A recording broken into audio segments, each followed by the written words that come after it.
asalaamu calaykum saaxiibayaal kusoo dhawaada 5 daqiiqo waa mar kale iyo barnaamijkii falanqaynta musalsalka habboon halkaad ku cusub tahay fadlan ha ilaawi inaad subscribe saartid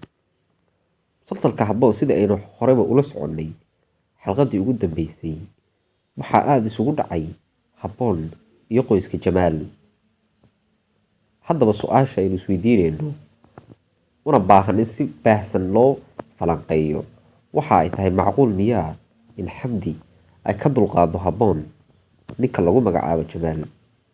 sida aynu u jeednaba markii ay ku kulmeen meherada habboon iyo xamdi iyo jamaal waxaa ka muuqatay xamdi inay u sarbeebaysay mararka qaar in ay danaynayso jamaal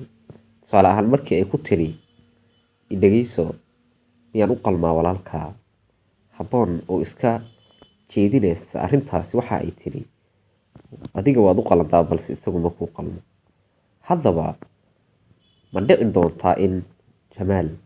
uu ka wareego habboon uuna u wareego qofta la yidhaahdo xamdi xogaha qaar waxa ay tilmaamayaan in marka la kala dooransiiyo duco iyo habaar jamaal uu ugu dambeynta dooran doono duco isla markaasina uu ka hari doono habboon taasi runtii waa mid xanuun badan oo aan laga fili karaynin jamaal balse aaminaadda xadaafka ahi waxa ay mar walba dhashaa in aysan noqon qaabkii laga filayay in jamaal uu si fudud ku raaco xamdi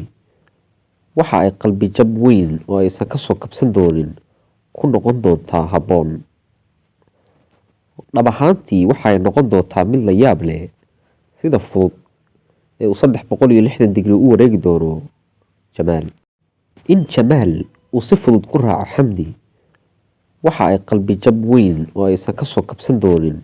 ku noqon doontaa habboon dhab ahaantii waxaay noqon doontaa mid la yaab leh sida fudud ee uu 360 digri u wareegi doono jamaal isaga oo balaabi doonaa inuu khiyaamo ku sameeyo habboon waxaana uu la xiran doonaa xamdi arrintaasi ma ahan 100% arrin la hubo waa falanqayn iyo qaab ay dhici karto inay sheekadu u janjeersato balse haddii ay sidaas u janjeersato waxay noqonaysaa in ay sheekadu noqoto ragi aamin ma leh arrintaasi waxa ay xanuun iyo calooliyo ku noqon doontaa habboon sababtoo ah waxay imika aaminsan tahay in uu 100% iyada dhankeeda usoo jeedo sidoo kaleeto culayska qoyska dhankeeda ka haysta ayaa waxa ay filaysaa si daran in uu ula qaybsan doono islamarkaasina waa rajada ugu weyn ee leedahay in uu xilligan adag kala dabaasho garabkeeda hadduu ka baxo waxa ay noqon doontaa maalmo mugdiya oo xanuun ku laran yahay